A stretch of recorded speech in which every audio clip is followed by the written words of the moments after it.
سبح لله ما في السماوات وما في الأرض وهو العزيز الحكيم. Assalamualaikum warahmatullahi wabarakatuh. Alhamdulillah wassalatu wassalamu ala Rasulillah.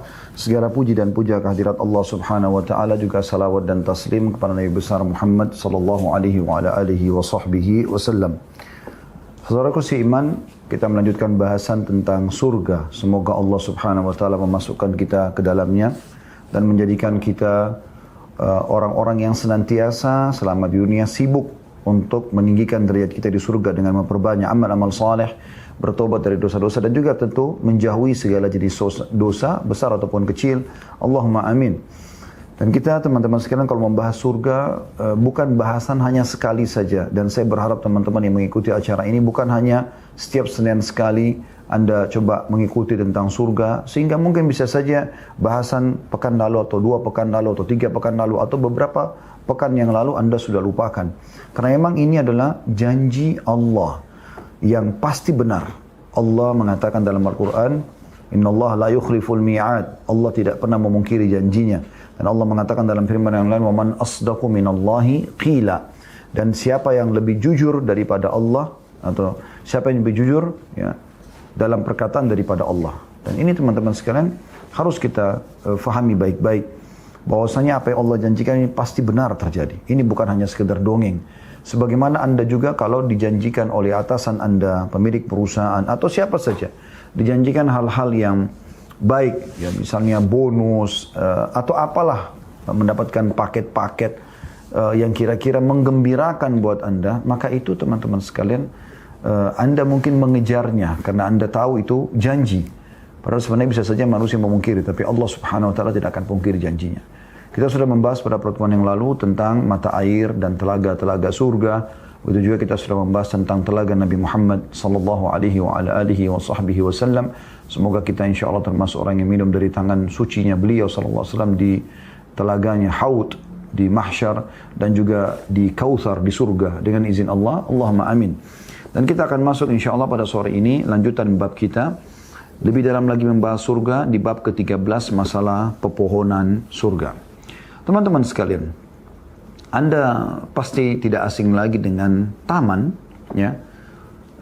Umumnya rumah-rumah ada taman di belakang, di depan, ya. Dan makin besar dan luas taman tersebut, makin variasi tumbuh-tumbuhannya, makin rapi tertata, maka makin nyaman untuk dipandang, makin nyaman untuk duduk bersantai di situ, dan juga mungkin makin besar nilainya rumah itu, ya, secara komersial, ya, karena ada taman yang luas, ya. Orang leluasa untuk duduk di sana bersantai dengan keluarga ataupun anak-anak bermain, ya. Anda leluasa bagi pecinta tanaman untuk menanam pohon ini, pohon itu. Semua ini teman-teman sekalian adalah hal yang luar biasa yang sebenarnya secara nyata kita bisa saksikan dalam atau di depan mata kita. Maka surga pun Allah Subhanahu wa taala hiasi dengan pepohonan. Tetapi ini pepohonan yang luar biasa, teman-teman. Bukan seperti yang Anda bayangkan pepohonan Anda di dunia, tapi pepohonan yang luar biasa. Kita akan coba, teman-teman sekalian, membahas tentang pepohonan ini lebih dalam. Bermula penulis mengangkat dari surah Al-Waqiah ayat 27 sampai 32. Yang bunyinya, A'udzubillahi minasyaitonirrajim, wa ashabul yamini ma ashabul yamin. Fi sidrim makhdud, wa talhim mandud, wa dhillim mamdud, wa ma'im maskub, wa fakihatin kathirah. Sampai situ beliau angkat saksi bahasanya.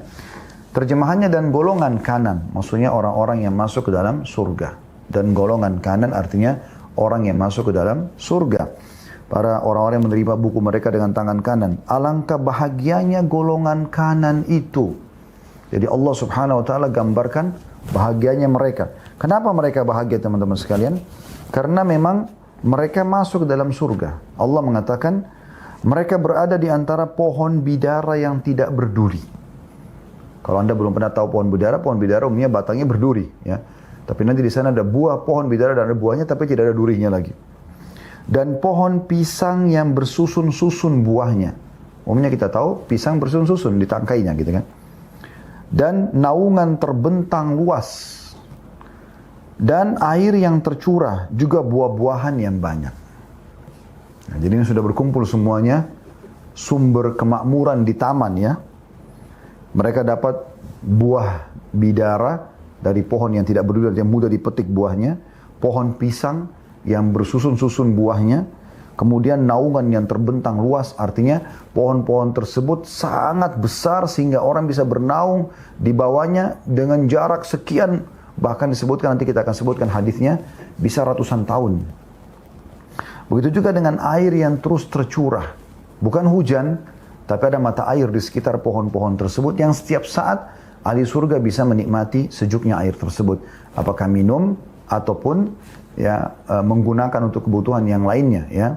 Nah, mungkin hanya sekedar menyegarkan tangan atau kaki, mengusap wajah dan seterusnya, itu semua termasuk ya keindahan yang luar biasa. Dan kalau ada kebun, tanamannya subur, ada air mengalir, itu sudah sangat luar biasa gitu. Dan buah-buahan yang banyak. Berbuah, makna banyak adalah setiap dipetik akan selalu tumbuh buah yang baru. Nah ini makna daripada ayat ini. Ini gambaran pertama tentang masalah pepohonan di surga. Kemudian diangkat dalil yang kedua oleh penulis adalah surah Ar-Rahman ayat 46 sampai 47. Allah SWT berfirman, A'udzubillahi minasyaitonirrajim, "Waliman khafa maqama rabbih jannatan, fabi'ayyi ala'i rabbikuma tukadziban." Dan bagi orang yang takut saat menghadap Tuhannya ada dua surga. Ada surga buat manusia, ada surga buat jin. Ya. Maka nikmat Rabb kamu yang manakah yang kamu dustakan? Kedua surga itu mempunyai pepohonan, pohon-pohonan dan buah-buahan. Artinya tidak ada satupun pohon di surga, baik untuk jin ataupun untuk manusia yang beriman, kecuali penuh dengan buah-buahan.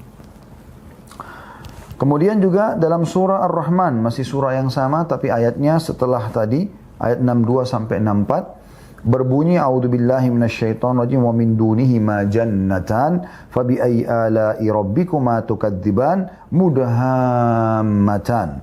Dan selain daripada surga itu ada dua surga lagi, maka nikmat Rabb kamu yang manakah yang kamu dustakan?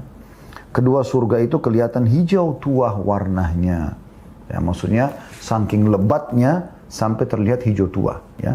Kita biasa kalau lihat teman-teman pemandangan hutan dari atas langit ya, pesawat atau helikopter ya, kita kalau lihat pakai kamera dari atas kita akan temukan seperti hijau tua, padahal sebenarnya kalau kita dekat mungkin ada juga yang hijau-hijau muda ya, tapi karena lebatnya maka terlihat seperti hijau tua. Itu digambarkan oleh Allah Subhanahu wa taala. Kemudian dalil yang selanjutnya surah Al-Mursalat ayat 41, juga Allah menggambarkan tentang pepohonan surga. A'udzu billahi minasyaitonir rajim. Innal muttaqina fi dhilalin wa 'uyun. Sesungguhnya orang-orang yang bertakwa berada dalam naungan yang teduh dan di sekitar mata-mata air. Jadi naungannya teduh sekali, ya, rindang gitu ya, dan juga banyak air yang mengalir gitu. Sehingga selalu membuat tanaman itu subur dan juga orang yang duduk di sebelahnya senang, segar gitu ya. Karena ada suara air, gemericik air dan segarnya juga air berpengaruh pada mereka gitu. Baik, itu adalah ayat-ayat Al-Quran, dan umumnya ayat Al-Quran datang secara global, dan kita akan mendengarkan bagaimana rincian ayat-ayat ini melalui hadis-hadis Nabi alaihi salatu wassalam. Ya. Hadis yang pertama dalam bab ini, dan ini adalah hadis nomor 51 dari awal kita belajar. Hadis nomor 51 dari awal kita belajar. Ya. Dari Anas bin Malik radhiyallahu anhu, ia menceritakan sabda Rasulullah sallallahu alaihi wasallam, di surga terdapat sebuah pohon yang untuk melintasi naungannya, lewati naungannya, sampai di ujung naungannya, seorang pengendara memerlukan waktu 100 tahun tanpa henti. Saya ulangi. Kata Nabi SAW, di surga terdapat sebuah pohon yang untuk melintasi naungannya, jadi dari awal pohon, naungan awal pohon sampai ke ujung naungannya, ya, walaupun batang di tengah-tengahnya tapi kiri kanannya ini, itu memerlukan seorang pengendara waktunya. Ya. Saya ulangi, di surga terdapat sebuah pohon yang untuk melintasi naungannya seorang pengendara memerlukan waktu 100 tahun tanpa henti. Jika kalian suka bacalah, dan naungan yang terbentang luas dan air yang tercurah. Maksudnya tadi surah ya Al-Mursalat ayat 41, ini tafsirnya. perkataan Anas bin Malik ini, hadis Nabi SAW ini menjelaskan tafsir surah Al-Mursalat ayat 41 tadi. Ya, di sini hadis ini diriwayatkan Bukhari jilid 6 halaman 319. Ya, bagaimana digambarkan kalau pohon di surga itu bukan lagi kayak pohon kita. Pohon kita mungkin, anggaplah naungannya mungkin 10 meter, kalaupun pohon-pohon yang besar ya, anggap 20 meter. Udah nggak mungkin, satu pohon ini, satu pohon. Kalau ini 100 tahun berjalan, Anda bisa bayangkan. 100 tahun berjalan, ikhwas sekalian. Ini hal yang luar biasa gitu ya. Itu butuh 100 tahun mengendarangi pengendara kuda, baru bisa melewatin naungannya satu pohon saja. Hadits yang kedua yang menjelaskan masalah ini adalah hadits Abu Sa'id Al-Khudri radhiyallahu anhu. Beliau meriwayatkan sabda Rasulullah sallallahu alaihi wasallam, di surga terdapat sebuah pohon yang dilintasi seorang penunggang yang lihai lagi cepat selama 100 tahun tanpa henti. Jadi di sini lebih dirincikan lagi. 100 tahun menunggangi kuda, kita tahu kuda bagaimana cepatnya ya, dan ditunggangi oleh penunggang yang lihai. Hadits ini diriwayatkan oleh Bukhari jilid 11 halaman 416, Muslim jilid 17 halaman 167. Betul juga hadis selanjutnya, hadis nomor 50, hadis nomor 53 dari awal kita belajar. Asma binti Abi Bakar radhiyallahu anhu menuturkan, aku mendengar Rasulullah sallallahu alaihi wasallam menyebutkan Sidratul Muntaha seraya bersabda, untuk melintasi naungan dahan-dahan dari pohon surga, seorang pengendara memerlukan waktu 100 tahun. Atau beliau bersabda sallallahu alaihi wasallam, bernaung di bawah dahan-dahan pohon itu 100 pengendara. Hamparannya terbuat dari emas, buahnya laksana puncak gunung. Ya. Hadis ini riwayat Tirmidzi jilid 4 halaman 86 dan dinyatakan hadis ini hasan sahih. Anda bisa bayangkan teman-teman, jadi bagaimana melintasi naungannya 100 tahun, pengendara lihai ya, dan mahir, kemudian hamparannya terbuat dari emas. Bisa bermakna batang pohonnya, atau memang hamparan satu pohon itu di bawah naungan pohonnya. Biasanya kan kita tanah, daun-daun yang guguran. Ini enggak, emas hamparannya yang dilewatin itu. Plus lagi buah-buahnya laksana puncak gunung. Artinya dia menggerumbul gitu kan, banyak terus mengerucut gitu. Jadi kayak gunung tapi dibalik gitu. Itu bagaimana luar biasanya itu. Banyaknya ya buah-buah di situ yang bergelantungan.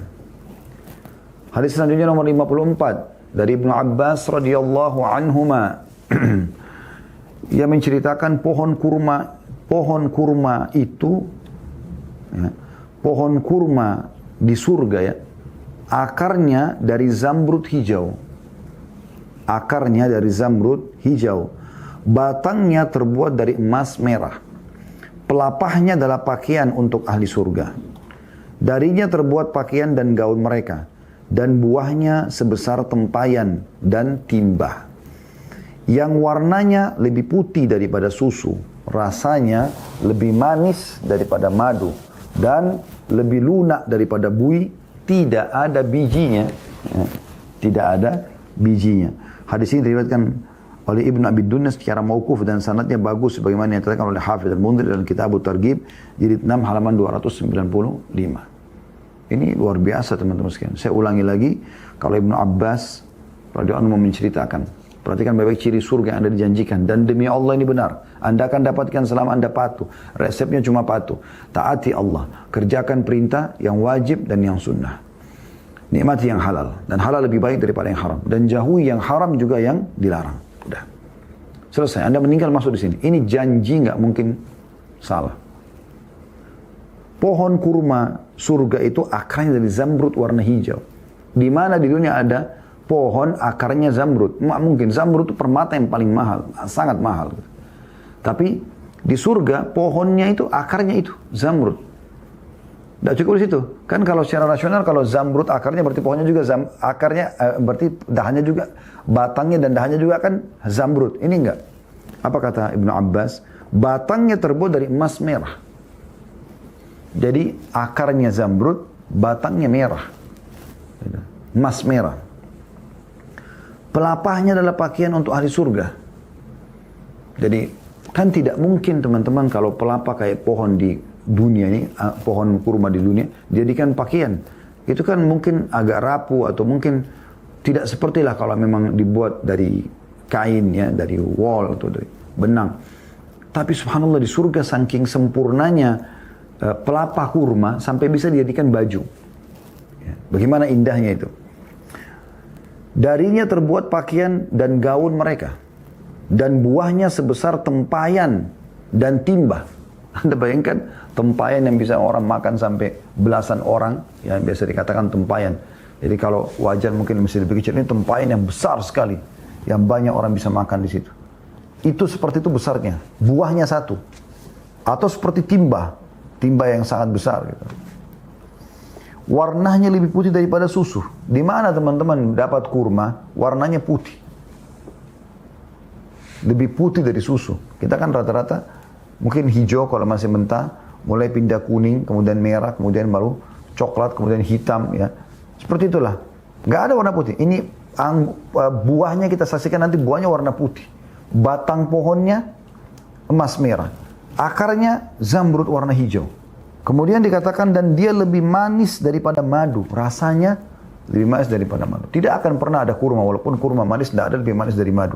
Tapi di surga nanti lebih manis daripada madu. Dan lebih lunak daripada bui. Bui kan, ya Anda lihat busa-busa yang di laut, ya, kalau habis dihampar oleh ombak, kan lembut sekali. Lebih lembut daripada itu. Dan tidak ada bijinya. Nah, ini sulit untuk digambarkan memang. Ya, makanya pada saat Musa alaihissalam menanyakan kepada Allah subhanahu wa ta'ala, ya Allah, siapakah penghuni surga yang paling rendah? Maka Allah subhanahu wa ta'ala menyebutkan tentang keutamaan yang diberikan pada mereka. Seperti raja-raja dunia ya. Kemudian kata Musa alaihissalam, kalau itu orang terendah di surga, bagaimana dengan orang tertingginya? Maka kata Allah subhanahu wa ta'ala, mereka adalah orang-orang yang aku tanamkan kasih sayangku kepadanya. Dan juga mereka akan mendapatkan apa yang belum pernah mata lihat, belum pernah didengar oleh telinga, dan belum pernah terlintas dalam hati manusia. Memang semua di sana tidak mungkin. Anda kalau lihat tidak mungkin ada pernah di dunia. Seindah apapun pemandangan di dunia yang sudah Allah ciptakan pun, dari pemandangan yang indah, gunung-gunung, lautan, segala macam, tetap di surga akan lebih indah. Dan semua di sana belum pernah Anda lihat. Semua Anda dengar dari suara yang indah di sana, nanti tidak ada teriakan, tidak ada ribut, tidak ada bising, semuanya suara indah belum pernah Anda dengar sebelumnya. Dan semua ada di sana nanti, istananya, tanahnya, dan belum pernah terlintas di hati manusia. Nggak pernah ada di benak kita. Nggak akan pernah ada ide melakukan itu seperti itu di dunia. Selanjutnya hadits nomor 55. Abu Sa'id al-Khudri radhiyallahu anhu menuturkan sabda Rasulullah SAW, sangat mengagumkan sebuah pohon di surga. Tingginya sejauh perjalanan 100 tahun, pakaian ahli surga keluar dari mayangnya. Hadis ini riwayat Ahmad dan dihasankan oleh Al-Albani dalam Sahihul Jami' nomor 5523. Ya. Sungguh mengagumkan pohon di surga. Bagaimana bukan mengagumkan kalau seperti ini teman-teman sekalian. Tingginya perjalanan 100 tahun. Tadi kan naungannya ya, lebarnya 100 tahun. Ini tingginya pun 100 tahun juga. Coba Anda bayangkan. 100 tahun lebar naungannya, 100 tahun tingginya. Bagaimana itu? Artinya kalau ada pohon tinggi 100 meter aja di dunia ini, sudah dianggap tingginya luar biasa gitu. Ya. Bagaimana dengan kalau tingginya 1 bulan, 30 hari orang jalan baru bisa sampai ke ujungnya. Ini 100 tahun baru sampai ke puncaknya. Bagaimana itu? Memang belum pernah terlintas dalam benak manusia. Kemudian hadis selanjutnya nomor 56, masih dalam pohon-pohon surga. Abu Hurairah radhiyallahu anhu meriwayatkan Nabi SAW bersabda, tidak ada satu pohon pun dalam surga kecuali batangnya terbuat dari emas. Hadis ini riwayat Ahmad dan disahihkan oleh Al-Albani dalam Sahihul Jami' nomor 5523. Tidak ada satu pohon pun kecuali batangnya pasti dari emas. Anda bayangkan bagaimana itu? Ya. Emas, tidak mungkin ada pohon di muka bumi dari emas. Tapi tumbuh, berbuah. Kuasa Ar-Rahman, kuasa Allah yang Maha Pengasih. Hadis nomor 57. Abdullah bin Amr bin As radhiyallahu anhu meriwayatkan sabda Nabi SAW, induk aroma surga adalah belas kasih. Hadis ini riwayat At-Tabarani dalam Al-Kabir dan disahihkan oleh Al-Albani dalam Sahih atau silsilah hadis sahih nomor jilid 3 halaman 407. Ini induk aroma surga adalah belas kasih. Ya. Kemudian hadis yang terakhir dalam bab kita nomor 58 dari awal belajar, Abdullah bin Mas'ud radhiyallahu anhu meriwayatkan atau menuturkan sabda Rasulullah SAW, aku bertemu Ibrahim pada malam Isra'ku. Maka beliau berkata, wahai Muhammad, sampaikan salamku pada umatmu dan kabarkan pada mereka bahwa surga itu tanahnya harum. Tanahnya aja harum. Airnya menyegarkan. Surga itu lembah yang subur. Dan tanamannya adalah subhanallah, alhamdulillah, wala ilaha illallah, wallahu akbar. Riwayat ini dan dihasankan oleh Al-Albani dalam Sahihul Jami' nomor 5028. Nah, ini luar biasa teman-teman sekalian. Ya. Harusnya diperhatikan baik-baik dan harusnya menjadi target pengejaran kita ya. Jadi Ibrahim alaihissalam bersabda kepada Nabi SAW pada saat ketemu, wahai Muhammad, sampaikan salamku pada umatmu. Ini menandakan memang ada kehidupan teman-teman setelah kematian. Ada kehidupan setelah kematian dan bagaimana Allah Subhanahu wa taala memudahkan Nabi Muhammad SAW pada saat sedang Mi'raj ke langit, beliau bertemu dengan ayahnya Ibrahim alaihissalam. Ayahnya beliau Nabi Ibrahim alaihissalam ya. Dan bagaimana Ibrahim alaihissalam memastikan kepada kita semua umatnya, sampaikan salamku kepada umatmu. Berimanlah orang yang beriman dan kufurlah kepada orang yang kufur, dan semoga kita termasuk orang yang beriman. Artinya apapun yang disampaikan bagi Nabi SAW kita yakini. Udah. Memang betul ketemu dengan Ibrahim SAW dan betul Ibrahim AS telah mengirim salam kepada kita. Maka kita menjawab salam tersebut ya, kepada beliau alaihissalatu. Lalu beliau titip pesan, dan sampaikan kepada umatmu hai Muhammad. Nah, apa sampaikan? Kabarkan pada mereka bahwa surga itu tanahnya harum. Di mana ada tanah harum teman-teman sekalian? Tidak ada di dunia kecuali di surga. Surga tanahnya harum. Jadi kalau tanah keluar harum berarti sesuatu yang luar biasa. Tanahnya harum. Jadi setiap kita lewat kita selalu cium bau wangi-wangian. Di seluruh surga tanahnya semuanya harum. Airnya menyegarkan. Tidak ada lagi air terlalu dingin. Tidak ada juga air panas. Air yang segar. Sebagaimana kita tahu juga di sana tidak ada lagi panas, tidak ada lagi dingin. Gitu kan? Semua sejuk. Maka airnya pun sejuk. Jadi tidak membuat orang sampai kedinginan, dan juga membuat orang ya merasa kepanasan karena panasnya. Tidak, dia memang sejuk. Kemudian lembah, surga itu lembah yang subur. Subur sekali surga itu.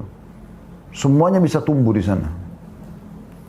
Kemudian dikatakan dan tanamannya adalah subhanallah, walhamdulillah, wala ilaha illallah, wallahu akbar.